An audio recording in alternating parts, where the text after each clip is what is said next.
नमस्कार और अस्सलाम वालेकुम दोस्तों, आप सभी का स्वागत है हमारे YouTube चैनल TCS में। तो आज हम देखने वाले हैं यहाँ पर सीक्वेंस स्टेटमेंट। ओके, तो स्टार्ट करते हैं यहाँ पर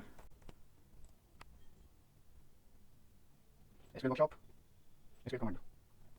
सबसे पहले हम अपनी रो को इंक्रीज कर लेते हैं। अब देखो, अब हमें यहाँ पे करना ये है, सीक्वेंस स्टेटमेंट का इस्तेमाल करना है। ओके, तो आपको नाम से पता चल गया होगा सीक्वेंस स्टेटमेंट क्या होता है। तो जैसे कि आपके पास एक नंबर है और उसके सीक्वेंस में अगर आपको नंबर निकालना है तो 1 2 3 4 5 6 7 ऐसे करके एक सीक्वेंस में आप एक नंबर आप उसकी निकालते हो, इंटीजर वैल्यू निकालते हो, तो उसे हम कहते हैं सीक्वेंस स्टेटमेंट। ओके, तो यहाँ पे हम कैसे यूज़ करते हैं सीक्वेंस स्टेटमेंट को, वो अब मैं आपको यहाँ पे प्रैक्टिकल करके बताता हूँ, और उसकी लाइन बाय लाइन जो भी यहाँ पर जैसे काम होती है वो सभी मैं आपको बताता चला जाऊँगा। ओके, तो आप यहाँ पे थोड़ा ध्यान रखना। क्रिएट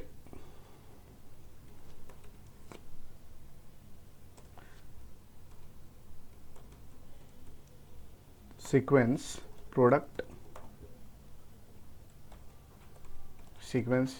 ओके, अब यहाँ पे सबसे पहले हम करेंगे, यहाँ पर अभी हम कर रहे हैं ये जो क्रिएट सीक्वेंस प्रोडक्ट है, ये हम क्या करते हैं, उसके एक वेरिएबल नेम हम रखते हैं, क्योंकि हमें फ्यूचर में अगर हमें यूज़ करना हुआ तो हम इसको यूज़ करेंगे। ओके, आप बस सिंपल वे में अगर ये समझो तो। और फिर यहाँ पे करते हैं मिन वैल्यू। तो मिनिमम वैल्यू हम कितना रख सकते हैं, यहाँ पर हम 1 रख सकते हैं मिनिमम वैल्यू। और 1 रखना क्या है कि ये 1 से स्टार्ट होगा, इसकी जो मिनिमम वैल्यू होगी वो 1 होगी। ओके, ये मिनिमम तक ये 1 तक हो सकता है, उससे ज़्यादा ही होगा, उसके कम नहीं होगा, मीन्स माइनस में नहीं जाएगा। ओके, और फिर यहाँ पे है मैक्स वैल्यू।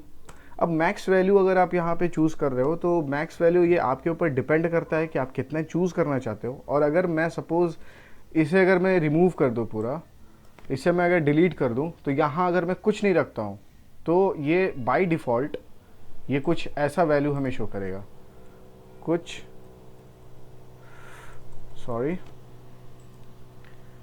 ये कुछ ऐसा वैल्यू हमें यहाँ पर शो करेगा, मीन्स 99999 ऐसा करके हमें वैल्यू शो करता है। तो हम यहाँ तक मैक्स वैल्यू रख सकते हैं। और फिर ये जो थर्ड लाइन है यहाँ पर है स्टार्ट विथ। तो स्टार्ट विथ क्या है कि ये कितने नंबर से स्टार्ट होगा। तो यहाँ पे मैं 1 कर सकता हूँ, यहाँ पे मैं 100 कर सकता हूँ, यहाँ पे मैं 1000 कर सकता हूँ, ऐसा मैं सब कर सकता हूँ। तो यहाँ पे देखो, मैं अभी 100 इसलिए चूज़ कर रहा हूँ क्योंकि अभी यहाँ पे स्टार्टिंग में आपको कन्फ्यूजन हो सकता है, क्योंकि यहाँ पे मिनिमम वैल्यू 1 है। और फिर अगर आप यहाँ पे स्टार्ट विथ 100 अगर आप करोगे तो ये हमेशा स्टार्ट होगा 100 से। 100 से तो ये स्टार्ट होगा, अगर मैं स्टार्ट अगर 100 से करता हूँ तो ये स्टार्ट 100 से होगा, और उसके बाद से फिर हमें वो नंबर शो करेगा 101 102 ऐसा करके हमें नंबर शो करेगा। यहाँ पे मिनिमम वैल्यू क्या है, ये मिनिमम वैल्यू ये बताता है कि हम कितने मिनिमम तक हम अपनी वैल्यू को हम फेच कर सकते हैं या हम शो कर सकते हैं वहाँ पर। ओके, लेकिन यहाँ पर हम स्टार्ट कर रहे हैं 100 से, तो ये कन्फ्यूजन क्रिएट हो सकता है, इस वजह से मैं अभी स्टार्ट विथ 1 ही करता हूँ। अब यहाँ पर है इंक्रीमेंट। तो ये जो इंक्रीमेंट की क्या है, इंक्रीमेंट बाई।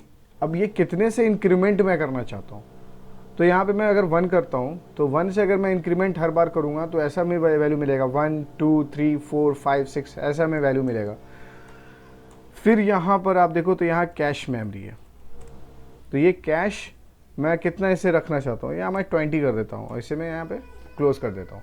तो कैश मेमोरी क्या करता है, आपको पता होगा, कैश मेमोरी हमेशा एक इम्पॉर्टेंट जितने डेटा होते हैं ना वो स्टोर करता है अपने अंदर, और उसकी जो साइज़ होती है वो मैक्स टू मैक्स अगर आप देखो तो 8 MB तक होगी, मैक्स टू मैक्स। अगर एक लैपटॉप अगर आपके पास अगर होगा तो उस डेस्कटॉप की जो साइज़ होगी कैश मेमोरी की वो अभी 2 MB या 3 MB के आसपास होगा।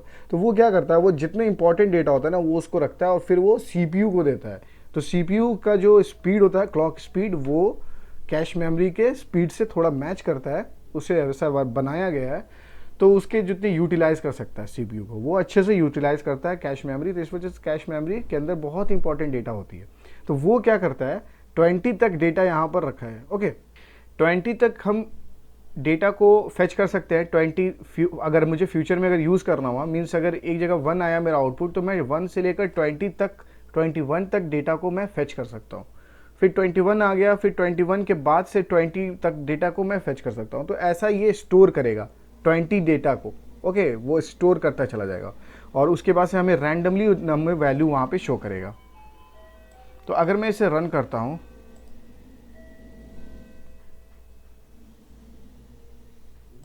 तो यहाँ पे नेम ऑलरेडी एग्जिस्ट करता है, तो मैं यहाँ पे सीक्वेंस 1 कर देता हूँ।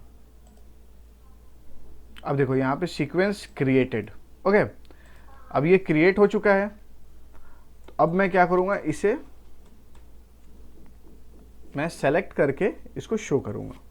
सेलेक्ट क्या, प्रोडक्ट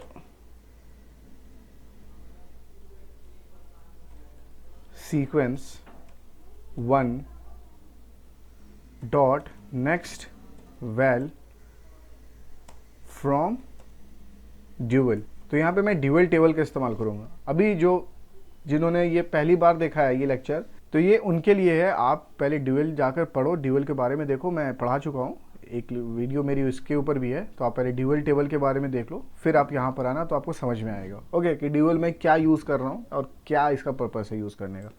तो अब मैं क्या करता हूँ, इसको रन करता हूँ। तो यहाँ देखो हमें 1 मिलता है। अब मैं फिर से इसे रन करूँगा तो यहाँ हमें 2 मिलता है। फिर से अगर मैं रन करता हूँ 3, फिर से रन करता हूँ 21, फिर से रन करता हूँ यहाँ 22, फिर से रन करता हूँ तो यहाँ 23, फिर से 41। ओके, तो ऐसा हमें यहाँ पे आउटपुट हमें शो कर रहा है।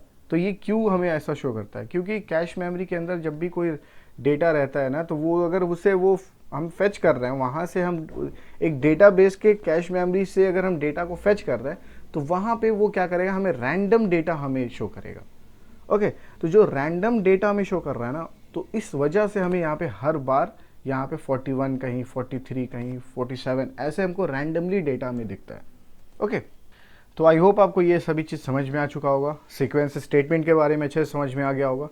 तो अब हम चलते हैं और नेक्स्ट वीडियो में मिलते हैं। अगर आपको कहीं पर भी डाउट है उससे आप कमेंट सेक्शन में पूछो, मैं इंशाल्लाह कोशिश करूँगा उसे क्लियर करने की। Okay, bye. प्लीज़ सब्सक्राइब और प्रेस द बेल आइकन।